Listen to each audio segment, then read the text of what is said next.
namukwano gwange kati nkunyumizeza abakwano bange nga sitamana kutuuka ku zange. Namukwano gwange yagulira omuwala ekitanda 6x6 TV ennene zino zirubaati.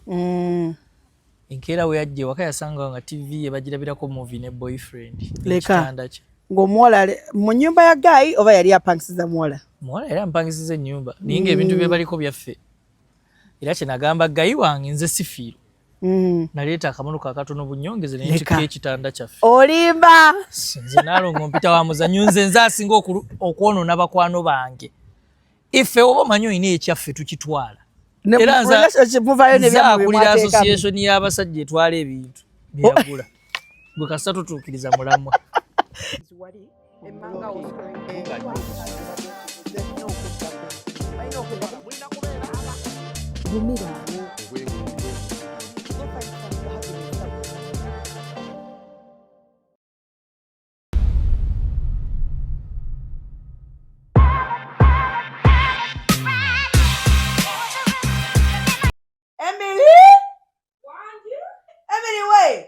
Abaana bantamye bannange eno paasi kati ntambula naye abaana b'okyengoye zange bazimazeewo bannange ekijiiko dduzi mwakimenya lwaki mumenya buli kimu mwene nnyo fukamira kyayogera naawe ndese paadi zino Emily njagala paadi zino zirwewo sagala muzizanyise shuya paadi zo zimanyi wangamba teziri zikwokya kati nakuleetedde zino wangamba oli wa light flow sikyo zino eza blue za light flow nezine za papo za light flow ezo paadi njagala zirwewo Emily. Mami engato zange nazo bazwana. Nchakuwa paadi ate oyagala ngatto. Oli ne bucket byonna mami byagwa. Soko ofuneko kimu nsose kuwa paadi ebisigadde ogenda bigamba kitawo ng'akomyewo regulo owulidde eno gendo gitekwali ku dresser yange eyaffe abalina heavy flow y'abazadde owulidde temuddamu kwonoona bintu byange njagala buli kimu kyekugambye otereke okitereke owulidde toddamu kwonoona bintu byange nja kusandabula ye buno bwana babati situkava mu maaso kalabe genda.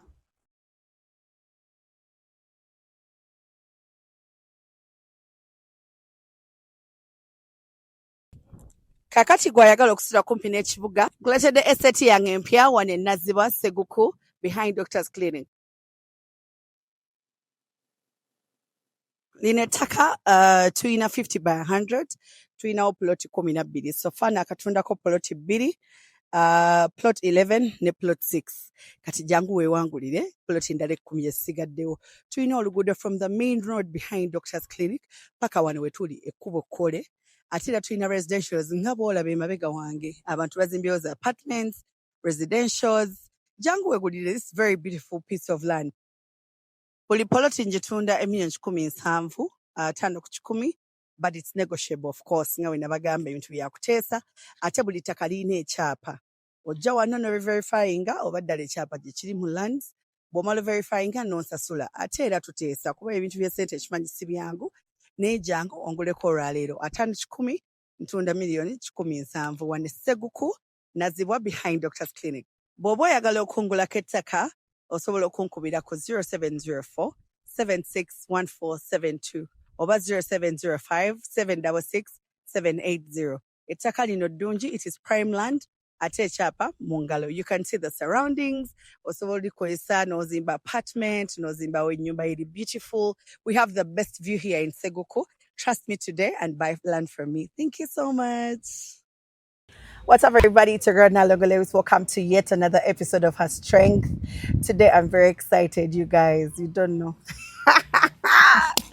Lelo there's Bruno K, my brother. He's so polite. Namweleza message namugamba nkuliteka ku show yange oyogere keri abantu bange. Nangamba it's okay. But night wabadde even fast. Oh, he's so adorable. How are you, bro? I'm okay. Happy New Year. Good to see you. Good to see you too. Welcome to Her Strength. Hey, finally. I'm happy to be here. Ladies and gentlemen, the subscribers and those who are watching Her Strength, first of all, kuwagira Nalongo Lewis, one of the most amazing people I know. Thank you. Mulogo. I know you are a jolly woman. So. Yes, I am. But if you find anyone who hates you, that's a person who is just sad. So if you're there and you hate of Nalongo Lewis, bro or sister, you're sad. Jokes on them. Ate customer gambia ate netaka validation endala. Customer gambia, how are you though? I'm okay, how are you? Mune nakola channel ino this last year ngetandika. We're going to make a year by the way. Oh, yeah? My birthday, Wow, yes. amazing. Nagitandika mu January. Ni abantu batulaza omukwano. Naye we nali ntandika sheno over YouTube eno. It was mainly for the women that are probably going through what I went through or even more. Tuyina abakyala ba single mother nganze. Wadde abaami bagamba tukyogera nnyo twakifuula kwaya, but that is what we are. Kati ndeeta nnyo abantu ne twogera ku relationships abavubuka bye bayitamu, ate not necessarily nti buli single mother bamuyisa bubi, waliwo ababyereetera. That's true. Abalina empisa embi oba abali disrespectful oba abatawuliriza, you know, so many things that men can tell you. Era otuuza abasajja nabo bajja kugamba namuleka kukoza ali bwati ne bwati ne bwati. So tetukola channel. So but sometimes mbasaga twogere nnyo ku bakyala all the time. Ndeetamuko okubayinza okwogera ku baami, on the side of men, what men go through. So that is why I brought you today. Yeah. And my question today would be, do you think women torture men? A lot. In any way? I have been through women torture so many times. You have? Even countless. Like every time I tell people that I've been through, I think I've been through 6 heartbreaks. Is it serious? Are you serious? Yeah, like 6. And these ones... And you're still standing? Yeah, because I believe, since I believe there is that person who will treat me right. Or that person who we shall match the energy fully. You know, you believe at Jakuja? Yeah, but that doesn't mean that because 2 or 3 people have treated you bad that you have to give up on love. Yes, and I'm giving her up. You have to keep pushing. Yeah, but there are women who have tortured me. For example, let me tell you.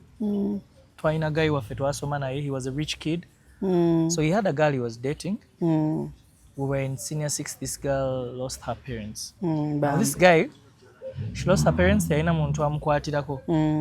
this boy was coming from a rich family, and was saving her pocket money. He was footing her fees.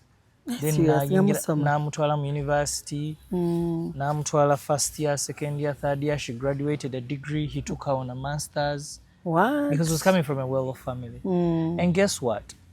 When this babe was graduating, Gafuruma master's, she told my friend that I don't feel this relationship anymore. Like, what kind of unfairness is that? And my friend was ready. Actually, oh dear. It doesn't send years. Because yeah, he was like, it's one of the biggest embarrassments. And was it out of the blue or by women, I think women are just adventurous. Over the years, I love you the first year. In the 4th year, natankola bange ebya bulijjo. Kani mwana gundi tachangamba bigambo biri kati mulina obwo busajja obupya obujja mu inbox zammwe ne buflatinga nammwe ne bubasuuza abasajja bamwe bamuludde nabo nolabanga no, sometimes there are women who feel like this guy is not putting in a lot of effort. You get? Because sometimes you're not putting in the effort. No, I don't think so. Can it be abrupt? It can. Let me tell you, there are some women who are just, they don't know what they want. Itana watchman. Nga uye buli kimu kimusanyusa, ekirevu kimusanyusa. Simanya ate ayinza okkeera nga leero omuntu alimu y'abasajja bawanvu. Nalaba omusajja muwanvu. Oh, I like that tall guy. They're just women who are like that also, you know that. Gali adventurous. So I'm telling you, that's one incident. Tuyina endala namukwano gwange kati nkunyumizeza abakwano bange nga sinama nakutuuka ku zange. Namukwano gwange yagulira omuwala ekitanda 6x6, TV ennene zino zirubaati. Enkeera we yajja ewaka yasanga nga TV ye bagirabirako movie ne boyfriend. Leka ng'omuwala mu nnyumba ya guy oba yali apangisiza muwala? Muwala yali ampangisiza ennyumba naye ng'ebintu bye baliko byaffe. Era kye nagamba gayi wange nze sifiiro. Naleeta akamono kakatono bunyongeze ne ntikka ekitanda kyaffe. Olimba! Nze naalongo mpita wa muzannyo nze asinga okwonoona bakwano bange. Iffe oba omanyi olina ekyaffe tukitwala. Era nze akulira association y'abasajja etwala ebintu byagula. Gwe kasita tutuukiriza mulamwa. Eno so yalele genda kuntambulira bulungi. Kwegamba omukyala omuteka mu ssente byogenda nabyo. Twatwala ekitanda kyaffe era oyo muwala kyemanyi pakati yankyawa yanyigira. Naye nange esobola okukyawa tikyotegeeza. Yangamba man Bruno let's leave it. Ne mugamba leave what? Our bed and TV. Ekitanda twakitwala ne TV yaffe. Anti nyumba mama mugitutte yonna. Boyfriend ompya agira agula. Abatayina nnoyo kosa nsenda bana ye movie abatayina awo kiriwo. Nalongo. Abakazi balumya abasajja. Nze na proposingirako omuwala. Do you know that I've ever proposed? No, I didn't know. I was ready to get married to someone I loved. Oli mu mwaka ki? I think it was 2016, 2017. 2016 naina heartbreak yali etuta obulamu bwange. So, I proposed to this girl. She was, mukazi yali mulungi. Wainanga abakazi abalungi bajja kunneekulira. Nange njagala abasajja abalungi. Those ones who break my heart, eh? The cute one. Oyagala nnyo abakazi abalungi. Ayinza oba wala bakyotala bankola kibimbiira. Oli wa kitaala. Balumiza nze abakazi abo bakyotala. Oba togula butto. Banga bakyotala b'oliwa olina kubanga ogulagula ebyokusiikasiika. Sajja yali ayagadde ku mukazi omukyotala yayinza okubuulira. Olina okubanga emotions zaabwe ziri bweziti. Era azukka ali happy nchatali happy alina ekimutawaana. Bali bipolar. Bro, si kyangu. So wa proposing mu kikutala.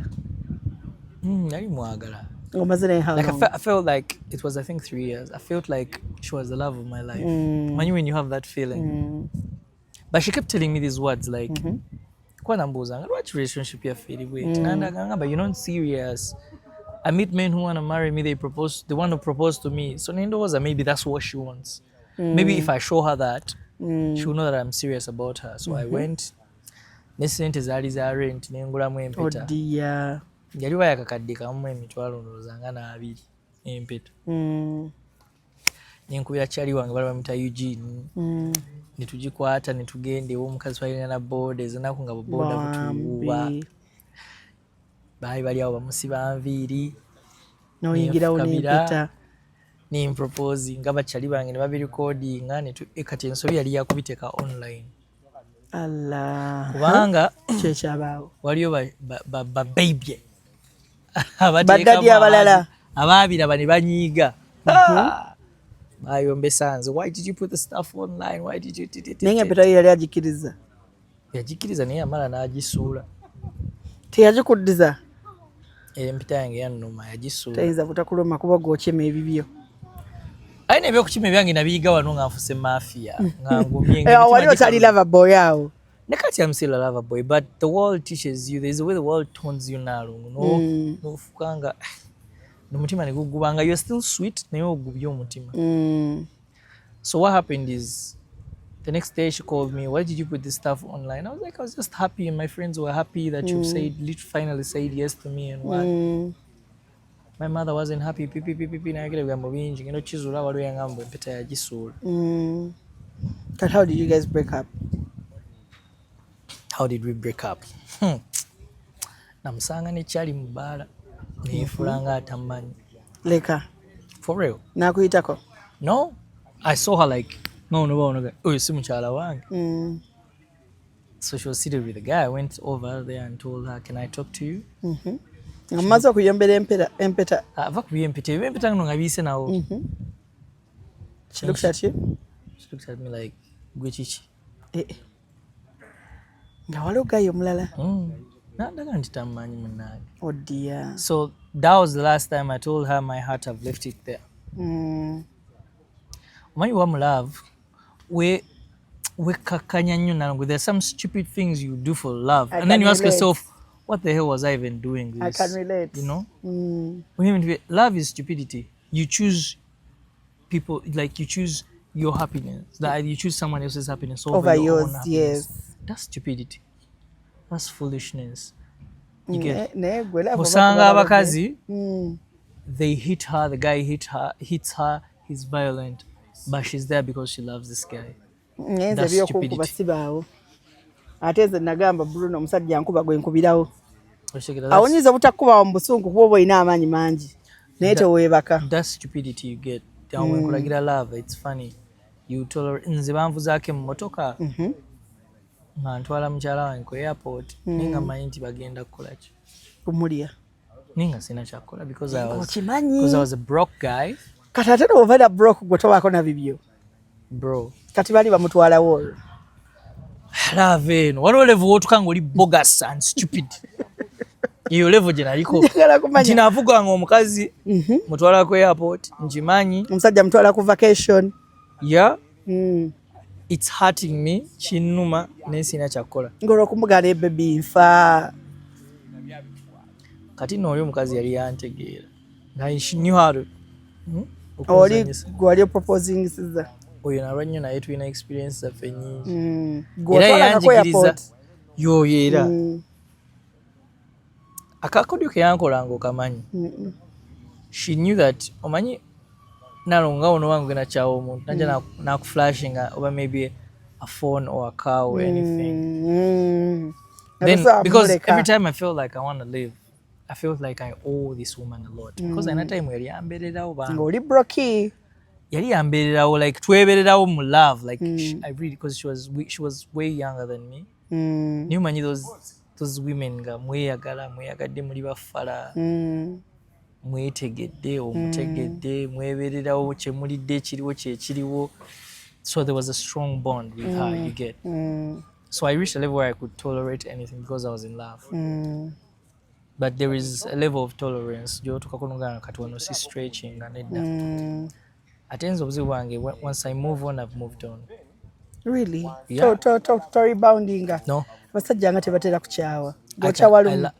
Njagala nnyo Nalongo. Niwe bwe nkwesonyiwa mba nkwesonyiwa. Ne bw'oyitaani. When I'm done, I'm We're done. I can love you so much. Nenkolerako ebintu byonna ebyekissiru ne nkugoberera ne nkwegayirira. Naye bwe nkeera kwanyagala ndi Nalongo lewisi nkwesonyiwa. Wallahi mba nkwesonyiwa. And that's how you let the relationship go. Yeah, but you know, it took me a year and a half to heal. To heal. Because it was a 6-year relationship. During that healing process, I ended up, I think, because I wasn't yet fully healed, I ended up hurting other people. I know. Because I wasn't healed. Because I got healing. No, I didn't even want to heal. I want to You're still holding on? No. Ndi byange nguma muntomera waliwo abantu omuntu n'omuganda nina ebizibu byange n'akwetuggako lwaki ojjamu empale ng'olina ebizibu esegira omugamba ne mami sookondeke muwulira mmwe you don't listen. People usually don't listen. Govanga omuntu nga yakwegombye yaba tawulira. Like you're a woman, you know that Nalongo sookera n'ogamba omusajja sisobola kukwagala maanyi. I got problems. So akwagala naga Nalongo kali justify. You understand what I'm talking about? You get. So there's those incidents. And I was much younger. Although knowledge jenny nakati nti singa najina emabega, there are certain things I would have stayed away from. Don't we all? I know. Ekyoyogerako nkitegeera bulungi nnyo. For example, nalibadde n'abaana bange abo basatu but in one woman. I would have even had maybe less kids, not 3, if I had the knowledge I have right now. But I was much younger. I am not exposed. I didn't automate the abantu. You know, it's a lot. But you're such a good dad. It's surprisingly to be honest. But the image these women have painted of me out there is quite embarrassing. By the way, that's the reason why. But baby mamas, we are dramatic naturally. That's the reason why. That's the reason why I've actually failed to settle. Because of what? The women you have kids with? The image these people painted out there is quite embarrassing. But nsanga abawala Nalongo oyagala kusettlinga naye. And she's reading to you stuff because Nalongo abantu basinga okunjogerako tebammanyi. The people that know me that have been so close to me, they know who exactly I am because they know they can't even come out to. For example, I have muchala gwe ngambi gwe nabera naye for 6 years. She can never sit in the camera and say shit about me.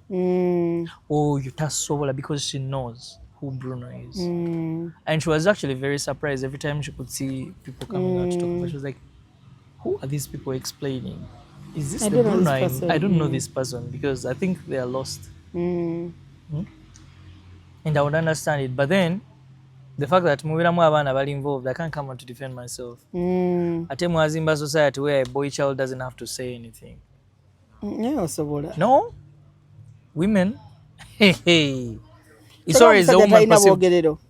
That's the environment you people have created. Which people? All of you women we create the environment. Fe tuwa chance boy child n'ayogera. Just okwati fe tuyise mbingi nnyo. Kati abasajja mwatutama mukko. Temubeera kini nnyo nga muwuliza. Abakazi bavayo bangi ne balimba. Nze nina baby mama yalimba abantu mbu yalwala cancer. Simanya mbu nze omu ku stress gwe namuleetera n'afuna cancer. How far with the cancer? How far with chemo? Alina cancer kati. That's what I want to ask. Like, ati mulamu nnyo. Like that's kati bibabivaako naye nze gwe yamala okumalisinga yamala okumalisinga. Yagamba abantu nti yafuna cancer because of you. Simanya mbu n'ebizibu alina cancer, simanya nze yamuleetera cancer, simanya nze yayonoona omubiri gwe. How long has when you choose to get pregnant, how do I spoil your body? How am I responsible for spoiling your body? You're not responsible in any way. Because you've chosen to get pregnant. You're above 18. This is what I should tell women.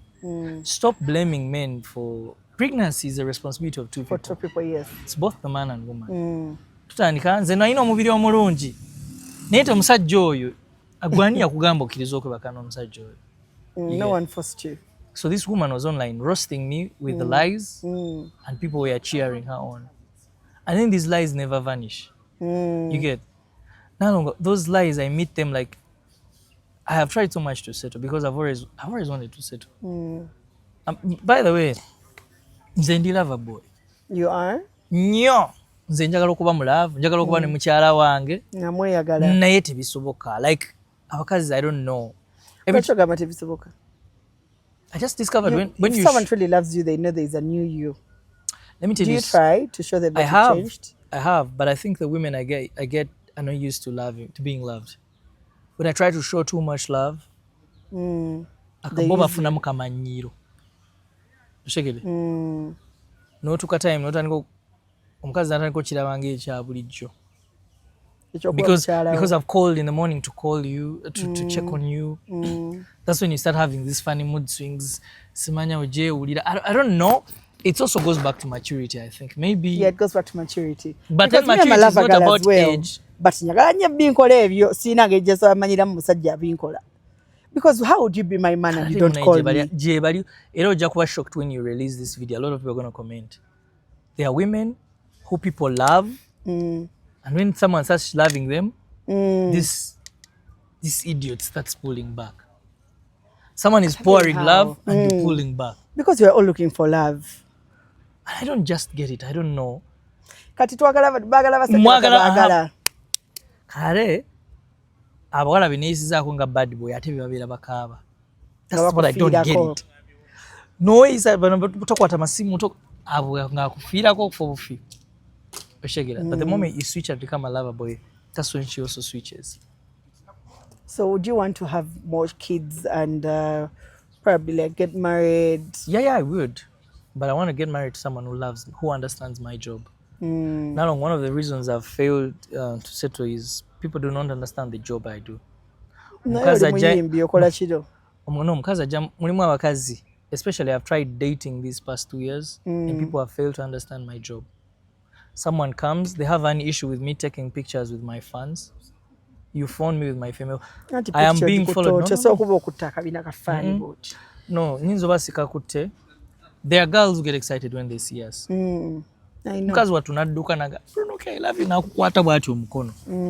And then I've ever dated someone who has an issue with that. Wacho omuwala akwekukuni, but she's my fan. Do you want me to push her away? Because she has come to ask for a picture. Ngola abine ebintu byetukola ntusaaga n'ensinkana bayimbi bannanga bakazi. Nitwekwata mu video abantu betuwayiriza biki ng'ekyo nakyakiinako obuzibu ffe tuba mu kantu katambuza music na biki okitegera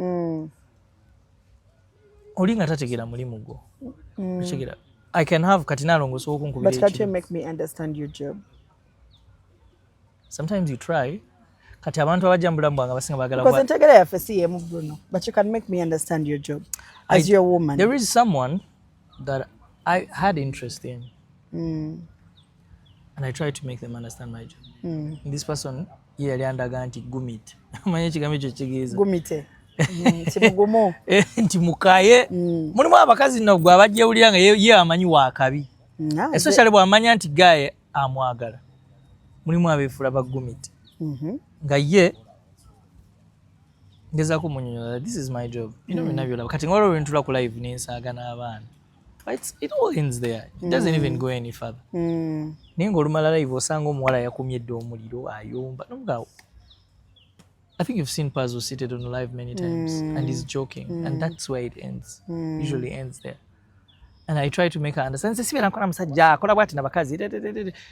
Like she keeps reminding man, musajja muyimbi nze ndi muyimbi bali abasajja balabe wayina tebaali bayimbi so ntegeera you get ngeri need challenge nkunyonyo days you meet a girl yayinza oba omuwala akwinamu interest ne wajja gino emiyayo bikwano gye oyo musajja oyo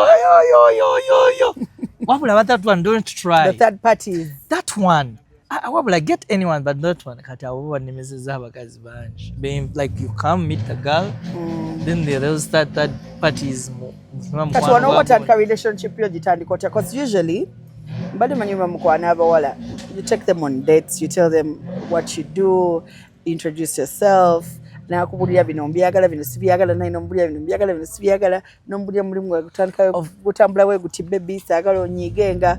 Do you do those introductions? Because I feel like you just start off with mukwana kuze. No, that's not how it happens. Myself is I start talking to a girl and me how I find myself that I have interest in a woman is I usually want to communicate with her. I call her, I text her often to check on her. I try to create time like can I see you, can I take you on a movie, can I take you on a date? That's a woman I have interest in. You get. So what I'm saying nti omwana naye abani bakono beyebuza bani kayo ono ali kwogera nange. Ati awo benkugamba. They waleeta obuzibu. Oyo. Well, but now that one don't try. Oyo. Oyo. So that's the main problem. So because now to her strength. You told me something on here, and I want to ask you on the camera. Would you date a woman that has children? I love women that have kids because I'm already a man who has actually the past 2 years I've been dating girls that have kids. But single mother. There's something special about single mothers, you know. Bomufuna ngatali dramatic. Because there are those dramatic ones. Agena kukaringa those that have not healed from there. Ajja kujja nga ya very omanyi omuwala nga ali dated by a narcissist. Naye atandika ofuna characteristics za ex-we.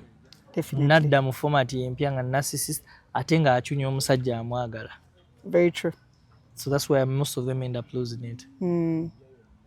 But one thing I believe is nze nganze omuwala talina baana abakala abatalina baana tetira nnyo kubeera on the same page kubanga biki byetunyumyako sometimes values kati nina muwala gwe nagamba mwana bankubidde emergency twala mwana wange ku ddwaliro nali musuubiza omutwala out zaali sawando zanga 10 ekibola ne kiŋŋamba mbu tebyabadde mu programu yange omwana wange teyali mu programu yo kati ebimu kubyantamya ninga mwana I think I need to get a women that understand feel je tulimu oba nti oli muzadde nkimanyi ekyo nalongo gojja kitegera kuba iki oyina abaana yanze siba ku mukazi alina mwana omukazi yazalako kwenfiira okoma ku baana nga bameka omukazi okale okumwagala alina kuba n'abaana bameka ekikomo nogamba nti bana ekiro kiri exaggerated kuba naawe wakulu nnyo by the way because when you're coming into her life because you're going to carry her baggage you need to understand because olaba tugeze omwagadde kigeza abaana olina obbagulira ebirabo naye abasajja balina okukimanya nga tonaba kujja ojja kuva eri ng'ozungu omukazi alina abaana olina kusooka kwagala baana be akuba te mulimu abali complicated nkale oli kali complicated naye alina abaana be bana nze nina gwe nayagalira abaana n'aŋŋamba mbu yes you love the kids but you don't love me. How do I love your kids when I don't love you? Mbona mecho osinga okwagala omusajja okwagala abaana bo waliwo oli numunaye yali akinkuba mbuyagala nnyo abaana bange nze tonjagala just baana bange buyagala nemuga kati abaana bo nze taata wabwe ki ekingatta n'abaana go gwe njagala. Yes, I want because I'm building the bond with your kids so that you see it and maybe you know in the future you also have abange You get, but that number is also chikulu nnyo. Njagala ekitu. Nti aba Nti alina kubaako makuba meka. Osanga nalongereza n'abaana bana. Okuba radio batosobola kutwala abaana bana on. Unless nga nalongereza agambye nti nsobola okukwasaganya abaana bange gwe jangu obeere. Kwasaganya abaana bange naye naawe nga daddy gwe tuleese. Olina otulaga nti kale wadde mami abisobola. Naye ekyo kituufu. Bwe bigaanamu osobola osika ku muguwa. One thing about single women, they don't like jokers. Tebalina budde bwa kuwestinga time. Twajokinga dda nti. Bw'ojja mu bulamu bwe, and by the kati waliwo abavubuka bagenda osala mu vidiyo eno bano ababuulirira abaana ku internet. Bafumeezi. That's me. That's my opinion, guys. Don't insult me. Don't abuse me. And I'm being honest. Maybe insulting. You know, I'm being honest now. I'm being honest when I'm here with you. Like, I find it easy with women that have kids. Banyangu yid. Oli aja kumbuuza nti ate bw'ozalamu oba obeera obeeranyo. Benzalamu olwedde balina abantu be bali nabo. Oli alina yazzemu n'azaala n'abaana balala babiri. They have people they are with. So ekyo nakyo mulekerawo kinyimbirira okumalako emirembe. Tebali bokka balina be bali nabo. Life moved on. Tebakiyimba nnyo. Bano bakiyimbira watulekera baani gwe. Kati ate bano balekera abantu bali bulungi. They are not complaining. They are okay. They are well off. We are co-parenting. How is co-parenting? Like from your own perspective. Abakyala abaami ambagamba women make it hard for them to cooperate. Yeah, mulimu abakazi aboogera obubi. Mulimu abakazi aboogera obubi kali ng'olina omumwa. Oyogera bubi tosiima. Kale olaba Naalongo enkwata n'engulira omwana wange ekintu naye kiba kya mitwalo 10. Naye ziba ssente entono. Of course I'm meant to provide for the kid. But gwe nga mama w'omwana, at least show nti osiime man. Kisaamu amaanyi. Mpeerezaawo ka message gye baleko ssebo ebintu twabifunye, thank you.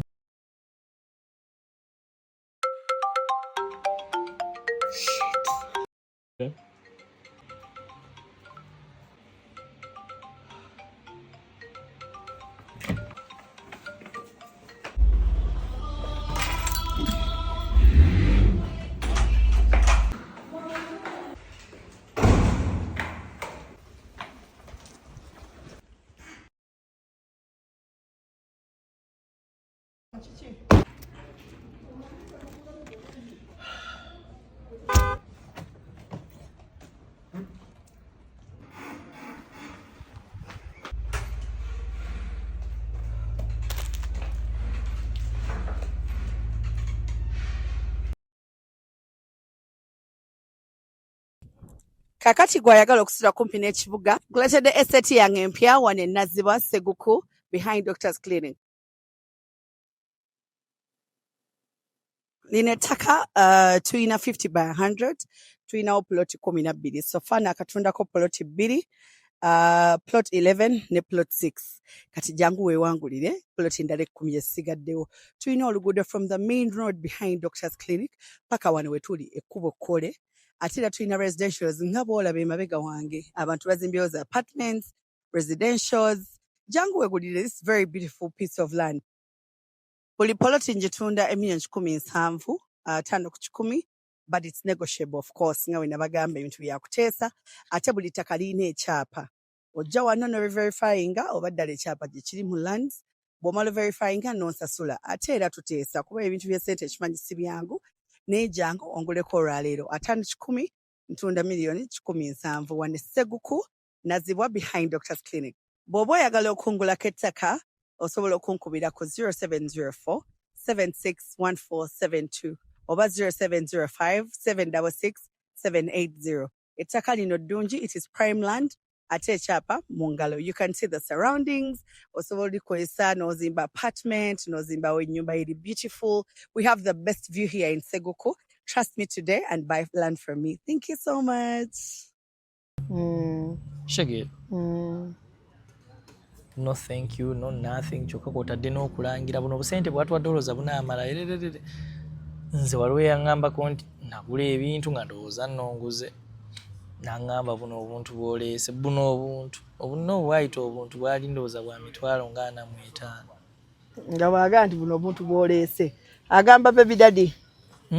Aga baby daddy we nti buno omuntu bwolese. Agamba nzi. Nga gwe bitutte. Buno obuntu no bwolese. And then you'd be like, wow.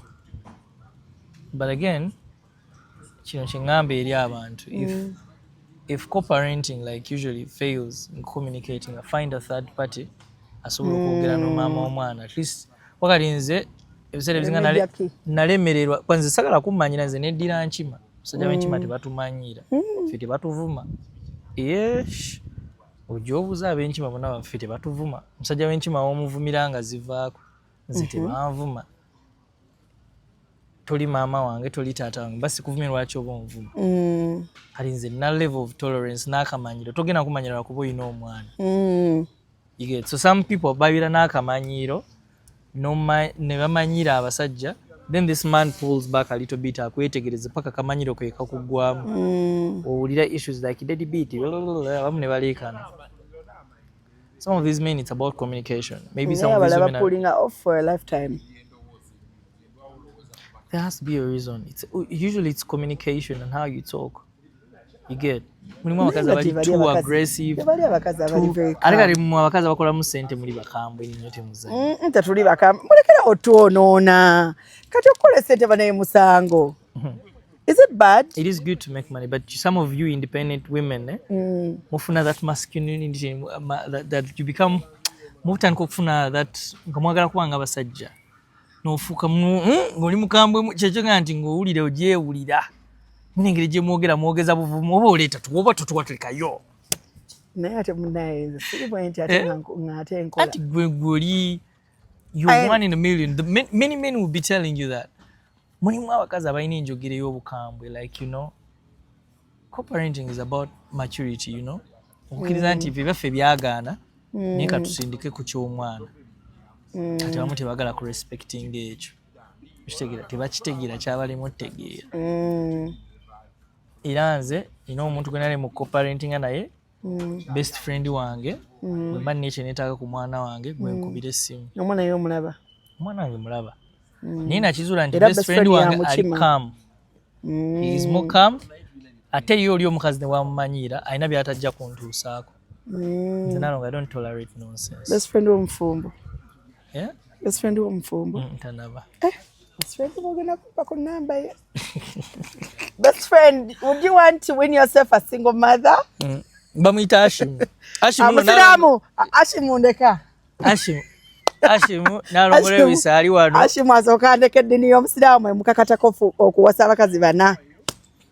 And nalongo I don't believe in polygamy. Ashim tuwele ba best friend. Love tugireke. So kali nze kinakola Ashim namugamba. Bakubira omwana mulwadde kinaso okukola omwana mulwadde dokita we waali. Kubanga ebyo bibakyankalanya nnyo. Mugenda ne mutukube emisolo gy'obulwadde nze nagizuula egyo. Ati omwana amanyi omusawo wange gy'omutala walwala omanyi omusawo gw'onatwala. Somero he's on scholarship because of my name. So that literally it's like a give and take. It's not for free. The school is benefiting from my name and influencing from them. But again, I was also paying fees well. Paka somero lyantukira ntwale tusaba. Mwana tumwe scholarship otulangire. And I wouldn't refuse such an offer. Ekyo kyenebaliza mukama ndi nze nakola abaana bange basoma basasula. Bonna gye basomera. Omu asomera ku Gill, omulala asomera ku Cream Hill. So these are two different schools. Yeah. But again, all of them are studying. Baby, yomuto. Nini we naye agenda bera ambassador. We naye agenda bera ambassador kubanga nze taata waabwe at least I've worked. I know that these kids are having all these favors because Nempiso ina. One thing I know is one thing you should thank God for is your heart and your discipline. Babiraba. Anti fa babirabako ffe tubyogerako. Nalongo waliwo abantu kati waliwo omuntu ali eyo awira nkolokoto kyokka tansisinkananga nako. Omusajja oyo omusajja oyo. Yeah, munago ina discipline. You have this thing, Ora Joina. Manize nkolera mbayimbi. I do shows, I do management, I do so many things for artists. Nze nina abayimbi benkoze nabo ngandaba nti singa tezaali ssente omukuva yandibadde akuba munne. Egongere waggulu. nga okumusobola n'okumugumira it's because mukola mu sente nyingi nnyo. I think but with you there is that calmness that you have. Ndabye ensi sina nno kale kye nalabye but based on my personal experiences I've been to the level of bottom nga kiri bubi Nalongonze baali banvumyeko ng'ensi yonna ekedde evuma ggwe simanyi bakyali kikutuuseeko nokeera nga Uganda yonna yasimbudde gwe gwesimbulidde a bit there naye nga n'ekikuvumya musajja wattu tokimanyiiko Alafunyeko depression. Yeah, I don't almost, let it get to you. No. The first one, awo nga isi machaliwo. I almost got depression. No chiranisa. I almost nagamba. Baby mama yajja mawulire. Simanya mbu yafuna cancer, msimanya cancer wa stress, msimanya namuwa stress. Ukanga yali abafera. Kati yatuuka wa chemotherapy yagejja ennamu alimu anyirira ati. Chemotherapy yakomawo. Yaddamu n'afumbirwa. Aina n'abaana be babiri kati yakomawa niye gwe tomanyi kintu kyolese kyosibye ku mwana wa munno okumuvumya abakazi nga banvuma ggwe omwana wa munno n'omulwaza kansa kati easy kansa bantu banoonya batya ebigambo ekigambo kansa nga kinene okyeteekako Nalongo gwe tomanyi nakumanyi byolabe mubakazi ne bavuma maama wange ne bavuma taata wange ne bavuma muwala baganda bange ng'ekibavumya n'okimanyi omukazi yagambye alina kansa naye kati okuva lwe yalimba mbu alina kansa nga tafunanga bizibu fe abamumanyi tutunula ne tuseka yakazaala n'abaana aba owa kansa naye wajja n'akwetondera naga let's start again. Bro, there's some things you can't take back. Tosa musonyiwa weyajja nalina endorsements 20 nezibulawo. Companies cannot work with you when you have such kind of stuff. Drama, too much drama. Nalongonze nkugambye I am the definition of grace, that God can give a person grace. How God has turned my story Nalongo. Zwalo n'omuntu yanga Bruno iyo yakwalula esiridde bite. Kikira tuba twakava mu drama woyo omwana omulenzi ne wajjawo ate omulala yaleeta naye drama we. And I was like, man. Bakutekako drama nti oli muntu mukakamu. That's why they're so dramatic with you. Because you easily let things go. No, abamu baba baagala to tap in. I don't know. I think it's about... Oba call him limelight. Waliwo abababirako emabega. Nakizula ng'omuntu breaking amawulire agakwatagana ku Bruno ke yali blog omu. Y'omu, the same person. Chichi blog akuinako buzibu kimusajja mukazi nezi sina kye oba yali akwagala secretly.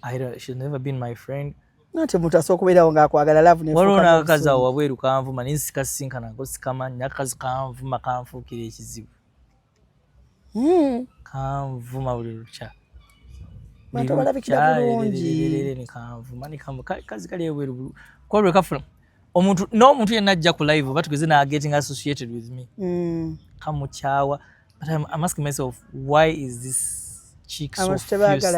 Like, you know, lwaki obeera onyiigira bwotyo tomanyi sikumanyi tetwesinkanango nonyiigira bwotyo. But you know yeno ensi yaffe gye tubeeramu nange mulasobeereyo nanvuma from nowhere.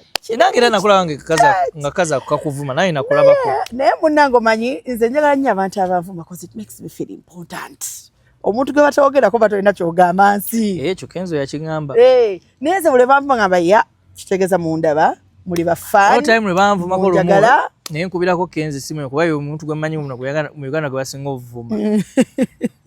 Ani musuuza kati gwe bakuvuma owulira otya nangamba muganda wange gumaffe baatuvuma dda bakuvuma kino ne bakuvuma kino nangamba kati birabe nga nno. Singa batuvumamu obunene ne batuvumamu obwasinga omumaadha ne batuvuma obwavu singa baali batuvuma nsalayo buli kirezi baneesinga neeyagala naye banvuma nsigala nnywa neebaka buli kimu ekyange kiri okke kati abantu mubavaako buviza sirina maanyi g'abantu.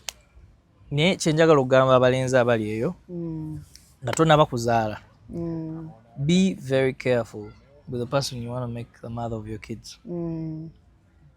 Mweyagala ekisokera ddala zaala muntu gw'oyagala kubanga niwe binaaba biganye there is a certain way gye mugenda okwehandoolinga okitegeera mugenda kwehandling ojja kujjukira nti omuntu namwagalako omutima gwange gwakola ki abana bafuna mu love nammwe abawala nga tonabafuula musajja taata tulansi oyogere naye oyagala beera taata mujjewo issue era ey'okwekuba ebikonde naalongola ebisi omuntu bamufuula taata agatali ready tula omusajja omubuuzi because many of you get to know naye repercussion many of you get to know like so missing a periods after 3 weeks no chitegera no chimanya then sit down with this guy and tell him, you know, by the way, I found out I'm pregnant. But are you ready to be a dad? Do you know that many women make decisions for men? They don't speak to these guys that, do you want to be a dad? Hata sijam. Of course, abortion is bad. I don't support it. But I think but I think also tulanze negaya nomanyi endowooza ina obwongo bwe kyebulowooza before you go into something like that, because parenthood is very beautiful, but it's also a great job. Olina okuba dedicated. Kituufu ekyo. Kati nga tumaliriza nsaba obuulirire ku baami abatusuulira abaana baako obugambo bw'obasuulira bayigire ku ggwe kuba naawe tolinda bakazi be wazaalamu naye abaana bo balabirira ova mu saaluuni kati kutwala abaana mu saaluuni. Emikisa egiri mu kulabirira teri musajja ali mu bulamu bwa mwana we alaakinga. Reasons nze the period zenamala gyenamala nga si mulamu bw'abaana bange saabuvaamu because nali njagala. Waliwo ebizibu bakazi bamanyidde biki nensooka mpullinga back, but I had a lot of issues because I wasn't in my kids' lives. You know, just settle everything, kakkanya obusungu, think about these kids. Obererewo abaana because at the end of the day mwabakazi mwene muwasa gye muwasa yonna abaana basigala misaayi gyaffe, so bereramu abaana bo. Oyinza osanga maybe ebikutawanya financially, it's because you're not there for your kids. Ebikusibyemu ebikisakisa ebintu ebyo so just be there for your kids. Omukazi mwaba kwekuvuma nti manya abakazi mulimu abakazi abalina empisa embi, kyo kituufu nga yakuvumavuma n'akulangira n'akusooza n'akuswaza buli wamu naye ku lw'abaana musonyiwe. Kale tosonyiwa mukazi, bererawo abaana bo nga ngambye nti oba tosobola toleratinga mukazi oyo, get a third party who can ng'oba omukwasa ssente azitwalira abaana n'abaana. By the also kino njala kibulira baddadi, ssente is not only enough. Be present. Full time, small programs, speak day, biki mubererewo bamami. Beerawo. Be present. Money is not enough. Nalongo waliwo abakazi abamu ng'osomga nti nkuwe ssente bweziti ne butabeerawo nga taata ajja kugamba nedda. Keep your money. Presence also matters. Olina ebintu by'owebula ku mukazi n'ebibuuza oba nabena kuza obuuza ebibuuzo kajja kubuuza daddy why mommy why are my friends having that dads owange nga simulaba babitubuuza dda ne tunoonya answer yetuziraba. So this is what I'm telling the men out there. If you have kids out there, please try to reach out to your kids. Wabanga waliwo obuzibu obuliwo gezaako busootinga. Naye omukazi omusirusiru, work around their stupidity. Work around their stupidity over their weaknesses. Otuuke ku lyengedde, which are your kids. Kati mmwe nammwe abeetegeka okugira kujjamu empali mwetegeke. Biri ebintu bibiri by'oba osuubira. Siriimu oba mwana. Kati as long as ogyemu empale, be ready for the consequences. And it goes two ways, both women and men. Naawe omukazi bw'okkiriza omusajja okwebakako without a condom, tukaabirira bantu. Because you knew what to No, you knew the repercussions. Yeah, true, it's a two-way thing. Omusajja be ready for the responsibilities. Naawe omukazi tokaabira ki? Bantu. Omwaka guno sagala kulya mukazi akaaba tebampa ssente. Look for a man who loves you. Weesibye ku musajja takwagala. Nebo gye bali abakazi abooza mu bangi tampa ssente. Mukwano takwagala. Kyava takuwa. Genda ononye omusajja akwagala. Akunjagala kabalekera, omanyi kabalekera nnyo ne bayomba. Genda this year, look for a man who loves you. Who is going to give you? A man who loves you will give you without even you asking. He doesn't. Nalo omusajja akwagala asuka. I saw this nice shoe, it looks good on you. Ng'agiresi. Mushegera tewetaaga mujjukiza nti neetaaga engatto bw'eti. kati ndowooza byebyo ate mwagala tubagambe kyekirala. So we've been with Bruno today. He's so lovely. Banange, but I'm blessed he was there. It felt so nice to speak to you. I'm also blessed to be speaking to you now longer, because after everything you've gone through, I think these girls will learn a lot from you. And they also, should. You are one single mother I've seen who's not toxic. Women out there, single mothers, tone down a little bit. Manya busungu bungi, tone down a little bit, because it is growth. Yes, I was very bitter. I think I've had them. I think I've grown in like. I think that bitterness yanvaako after I lost my child. Omanyize ngamba nnyo abantu nti buli kye nali nti okuntuukako kyantuukako. Buli natya okundekawo n'abaana bandekawo. Natya obufumbo okufeiringa bwafeiringa. Natya okufiira omwana namufiirwa. Buli kimu kye nali ntidde mu bulamu bwange. So, and I was very sijja kwewaana kuba nange sijjaga nti ntuukiridde ndi malayika. But I think I was not the right person for that man. Era we nali muinako obusungu ennyo babegakaawe before I lost my child. We namala after lockdown nga tutandise okuddamu okukola mmanyize nkola kiro. Ne buli nalaba buli wantulanga wansi nekinkuba. Nazuula buli kanaku naddamu ne reflecting ebintu byabengambanga nendabanga sinze yali omutuufu. Also, people should heal. You should if heal. If you're a single mother out there and somebody hurt you, heal, because you're gonna meet an amazing man who's gonna take you on. Single mothers by the body katali singa bachimanyi. Ate tunyirira. Bane munyirira. Tunyirira. Customer, the only way you're going to kunyirira. Kasito kiriza defeat, kiriza nti bakulekawo, kiriza nti abano ino balabirira, kiriza nti everything kachikutunulidde. Kati sente gyofuna. Jakaza akaviiri, jakoze Bruno maniraze ebintu byekola n'engamba ne kati bino nali nkaba kindi sibisobola obisobola. Koze nze ndi musuubuzi, nkola ekiro, nkola emisala, YouTube mbako, buli kimu kikola. Nyanze ndi team single mothers. Ne kati tekigenda kuŋŋaana kwambala wiigi ya million 3 wemanjagala, tekigenda kuŋŋaana kubeera mu apartment gyenjagala. Like bintu mwana byangu just mwe mu complicating kuba mukyayina yeno ekigere singa mpa atagenda kuwa muveeko. Bwanajja well and good. Naffe tusabirira nnyo abaana baffe batata baabwe baddemu babaagale, naye ekitajja kusoboka kuba kikyagaanyeemu. Naye bwe kinajja alhamdulillah, bwe kiba tekiganye, bwe kiba kiganye ng'era tukita. Ne mwana abakazi ate kati tugenda mu school fees abakazi bagenda okuva abasajja Bruno golindako. Internet agenda kubanga abakazi abava abasajja tebasamye bagenze mukakkanya ku bigambo by'effutwa munoonya ssente naye nga tebaagala nnyo baneete mwerabira bizinesi zange ntunda mataka buwaate ne Kwentebbe Seguku $1,017,000 temwerabira nkola lifestyle 15 mujje mulye ssente okulya ssente sikulya mwana okitegedde gena out like bulungi wunya bulungi bannange temuwunyirira abantu nkwawa nga temuyina ebizibu wunya bulungi bakuwa ssente nga perfume gyo wunya $2,000,000 okitegedde mbagala nnyo mukama w'omukisa bye.